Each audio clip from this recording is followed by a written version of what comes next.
बहुत बढ़िया अच्छी बहुत बढ़िया कहीं पड़ेगा अरे आगे उठो हेलो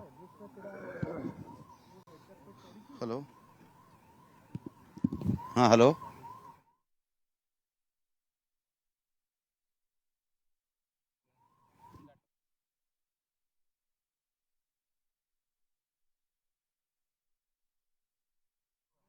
हाँ हाँ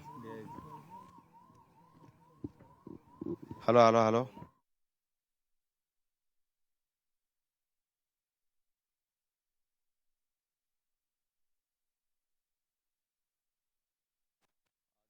किभଳି ଭାବେ ମହାମହିମା ରାଷ୍ଟ୍ରପତି ଦ୍ରୌପଦୀ ମୁର୍ମୁ ପୁରୀ ତାଳବଣିଆ ହେଲିପ୍ୟାଡ୍ ପହଞ୍ଚି ସାରିଛନ୍ତି ଏବଂ ଏଠାରୁ ସିଧାସଳଖ ମହାମହିମ ପୁରୀ ଲୋକ ଭବନରେ କୁ ଯିବେ ଏବଂ ଦେଖିପାରୁଥିବେ କିଭଳି ଭାବେ ରହିଛି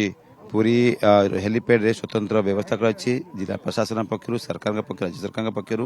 ଏବଂ ତାଙ୍କୁ ସ୍ୱାଗତ କରିବା ପାଇଁ ମୁଖ୍ୟମନ୍ତ୍ରୀ ମୋହନ ଚରଣ ମାଝୀ ରହିଛନ୍ତି ଏବଂ ପୁରୀ ଜିଲ୍ଲାର ବିଭିନ୍ନ ବିଧାୟକ ରହିଛନ୍ତି ଏବଂ ଦେଖିପାରୁଥିବେ କିଭଳି ଭାବେ ଆସନ୍ତାକାଲି ମହାମହିମ ମହାପ୍ରଭୁ ଶ୍ରୀ ଜଗନ୍ନାଥଙ୍କ ଦର୍ଶନ କରିବେ ଏବଂ ସ୍ୱତଗଙ୍ଗା ରହିଛି ପୁଷ୍କରିଣୀରେ ସେଠି ପିଣ୍ଡଦାନ କରିବେ ଏବଂ ଏହି ପିଣ୍ଡଦାନର ଯେଉଁ ପରମ୍ପରା ରହିଛି ଏବଂ ମହାମହିମ ସେଥିପାଇଁ ସ୍ୱତନ୍ତ୍ର ବ୍ୟବସ୍ଥା ମଧ୍ୟ କରାଯାଇଛି ଏବଂ ପୁରୀ ଶ୍ରୀମନ୍ଦିର ପ୍ରଶାସନ ପକ୍ଷରୁ ମହାମହିମଙ୍କୁ ଜଗନ୍ନାଥଙ୍କ ଦର୍ଶନ କରିବା ପାଇଁ ସ୍ୱତନ୍ତ୍ର ବ୍ୟବସ୍ଥା ମଧ୍ୟ କରାଯାଇଛି ଦେଖିପାରୁଥିବେ ସ୍ୱତନ୍ତ୍ର ରହିଛି ହେଲିକପ୍ଟର ଯୋଗେ ଯେଭଳି ଭାବେ ଫକୀରମୋହନ ବିଶ୍ୱବିଦ୍ୟାଳୟ ସମାବର୍ତ୍ତନ ଉତ୍ସବରେ ଯୋଗ ଦେଇ ବାଲେଶ୍ୱରରୁ ସିଧାସଳଖ ପୁରୀରେ ପହଞ୍ଚିଛନ୍ତି ମହାମହିମ ରାଷ୍ଟ୍ରପତି ଦ୍ରୌପଦୀ ମୁର୍ମୁ ଏବଂ ଦେଖିପାରୁଥିବେ କିଭଳି ଭାବେ ମାତ୍ର କିଛି ସମୟ ପରେ ସିଧାସଳଖ ସେ ଯେଉଁ ତାଳବଣିଆ ହେଲିପ୍ୟାଡ୍ରୁ ଲୋକଭବନ ରହିଛି ଲୋକଭବନକୁ ଯିବେ ସେଠାରେ ରାତ୍ରିଯାପନ କରିବେ ଏବଂ ସାଙ୍ଗରେ ଉପସ୍ଥିତ ରହିଛନ୍ତି ରାଜ୍ୟପାଳ ହରିବାବୁ କମ୍ଭମପତି ତା ସହିତ ମୁଖ୍ୟମନ୍ତ୍ରୀ ଯେ ମୋହନ ଚରଣ ମାଝୀ ମଧ୍ୟ ଉପସ୍ଥିତ ଅଛନ୍ତି ଏବଂ ଏଠାରୁ କଡ଼ା ସୁରକ୍ଷା ବଳ ଭିତରେ ସିଧାସଳଖ ରହିଛି ତାଳବଣିଆ ହେଲିପ୍ୟାଡ୍ରୁ ସିଧାସଳଖ ସେ ଲୋକଭବନକୁ ଯିବେ ଏବଂ ଯେଉଁ ରାଷ୍ଟ୍ରପତିଙ୍କର ଏଇ ଯେଉଁ 6 ଦିନ ଓଡ଼ିଶା ଗସ୍ତ ରହିଛି ଯେଉଁଥିରେ କି ଆସନ୍ତାକାଲି ପୁରୀରେ ମହାପ୍ରଭୁଙ୍କ ଦର୍ଶନ କରିବାର ଯେଉଁ କାର୍ଯ୍ୟକ୍ରମ ରହିଛି ତା ସହିତ ପିଣ୍ଡଦାନର ଯେଉଁ ରହିଛି ଯେ ପୁଣ୍ୟ ବିଶ୍ୱାସ ରହିଛି ଯେ ଓଡ଼ିଶାର ଓଡ଼ିଆ ପରମ୍ପରା ରହିଛି ଯେ ଯେଭଳି ଭାବେ ସ୍ୱତଗଙ୍ଗାରେ ପୁଷ୍କରିଣୀ କୂଳରେ ପିଣ୍ଡଦାନ କଲେ ପୂର୍ବପୁରୁଷଙ୍କ ଯିଏ ରହିଛନ୍ତି ସ୍ୱର୍ଗତର ଆତ୍ମାକୁ ଶାନ୍ତି ମିଳିଥାଏ ତାଙ୍କର ଆତ୍ମାର ସଦ୍ଗତି ହୋଇଥାଏ ଏ ପୁଣ୍ୟ ଗୋଟେ ରହିଛି ବୋଲି ପରମ୍ପରା ରହିଛି ବିଶ୍ୱାସ ରହିଛି ଏବଂ ଦେଖିପାରୁଥିବେ ମାତ୍ର କିଛି ସମୟ ପରେ ତାଳବଣିଆ ହେଲିପ୍ୟାଡ୍ରୁ କଡ଼ା ସୁରକ୍ଷା ବଳ ଭିତରେ ସିଧାସଳଖ ସେ ଲୋକଭବନକୁ ଯିବେ ଏବଂ ଯାହା କାର୍ଯ୍ୟକ୍ରମ ରହିଛି ମହାମହିମଙ୍କର ଯେଭଳି ଆସନ୍ତାକାଲି ଜଗନ୍ନାଥଙ୍କ ଜଗତରନାଥ ପ୍ରଭୁ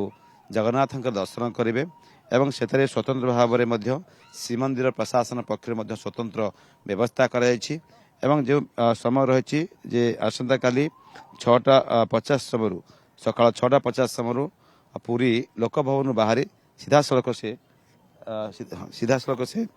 ସ୍ୱତଗଙ୍ଗା ଯେଉଁ ପୁଷ୍କରିଣୀକୁ ଯିବେ ସେଠାରେ ପିଣ୍ଡଦାନ କରିବେ ଏବଂ ପିଣ୍ଡଦାନ କରିବା ପରେ ସେଠାରୁ ମଧ୍ୟ ପ୍ରଭୁ ଜଗନ୍ନାଥଙ୍କ ଦର୍ଶନ କରିବା ପାଇଁ ଶ୍ରୀମନ୍ଦିର ଯିବେ ଏବଂ ଶ୍ରୀମନ୍ଦିର ଗଲା ପରେ ସେଠାରେ ଯେଉଁ ରହିଛି ଯେଭଳି ଭାବେ ସ୍ୱତନ୍ତ୍ର ବ୍ୟବସ୍ଥା କରାଯାଇଛି ପୁରୀ ମନ୍ଦିର ପ୍ରଶାସନ ପକ୍ଷରୁ ସେଠି ପ୍ରଭୁଙ୍କର ଦର୍ଶନ ଆଳତୀ କରିବେ ଏବଂ ତା ସହିତ 7 ପାହାଚରୁ ମଧ୍ୟ ସେଠି ମନ୍ତ୍ରସ୍ତୁତ କରାଯିବ ଏବଂ ଏହାପରେ ଯେଉଁ ଗରୁଡ଼ ସ୍ତମ୍ଭ ମଧ୍ୟ ରହିବ ତା ସହିତ ଦେଖିବା ମା ବିମଳା ମା ମହାଲକ୍ଷ୍ମୀଙ୍କର ମଧ୍ୟ ଦର୍ଶନ କରିବେ ବେଢ଼ା ପରିକ୍ରମା କରିବେ ଏବଂ ତା ସହିତ ଆସନ୍ତା 9:35 ସମୟରେ ସେ ପୁରୀ ଛାଡ଼ିବେ ତ ଏଇ ଯେଉଁ ରହିଛି ଓଡ଼ିଶାର କଳା ସଂସ୍କୃତି କଥା କୁହନ୍ତୁ ପ୍ରଭୁ ଜଗନ୍ନାଥ ପ୍ରଭୁ କୋଟି କୋଟି ଓଡ଼ିଆଙ୍କ ଆରାଧ୍ୟ ଠାକୁରଙ୍କ ପାଖରେ ନିଶ୍ଚୟ ଭାବରେ ସମର୍ପିତ ହେବେ ଏବଂ ଦେଖିପାରୁଥିବେ କିଭଳି ଭାବେ ମହାମହିମ ବର୍ତ୍ତମାନ ତାଳବଣିଆ ହେଲିପ୍ୟାଡ୍ରୁ ସିଧାସଳଖ ଲୋକଭବନ ଅଭିମୁଖେ ଯାଉଛନ୍ତି ଏବଂ ସ୍ୱତନ୍ତ୍ର କଡ଼ା ବ୍ୟବସ୍ଥା କରାଯାଇଛି ସୁରକ୍ଷା ବ୍ୟବସ୍ଥା କରାଯାଇଛି ଏବଂ ଏଭଳି ଭାବେ ସ୍ୱତନ୍ତ୍ର ଭାବରେ ଯେଉଁ ହେଲିପ୍ୟାଡ୍ ଯେଉଁ ତାଳବଣିଆ ହେଲିପ୍ୟାଡ୍ରେ ମଧ୍ୟ ସରକାର ପକ୍ଷରୁ ବ୍ୟବସ୍ଥା କରାଯାଇଛି ଏବଂ ଯେଉଁ ରାଷ୍ଟ୍ରପତିଙ୍କର ପ୍ରୋଗ୍ରାମ ରହିଛି ଆସନ୍ତାକାଲି ଯେଭଳି ଭାବେ ପିଣ୍ଡଦାନରେ ସେ ରହିବେ ପିଣ୍ଡଦାନରେ ମଧ୍ୟ ତାଙ୍କର ଯେଉଁ ବିଶ୍ୱାସ ରହିଛି ଯେ ପିଣ୍ଡଦାନ କଲେ କ'ଣ ପୂର୍ବପୁରୁଷଙ୍କୁ କିଭଳି ଭାବେ ପୁଣ୍ୟ ମିଳିଥାଏ ସେ ମଧ୍ୟ ତାଙ୍କର ସାମିଲ ହେବେ ଏବଂ ତାଙ୍କର ଯେଉଁ ରହିଛି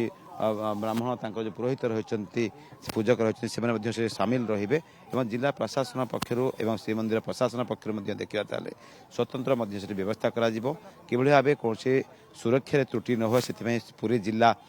पुलिस कथा कहतु एवं जो केंद्रीय सुरक्षा व्यवस्था कथा कहतु पूरा कड़ाकड़ी कराଯାଇଛି ଏବଂ ପୁରୀରେ ବେଳେ ଦେଖିବା पूरा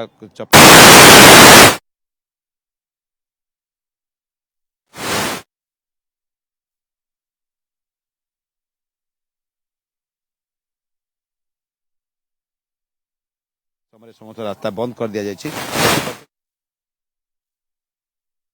सुरक्षा विभाग भितर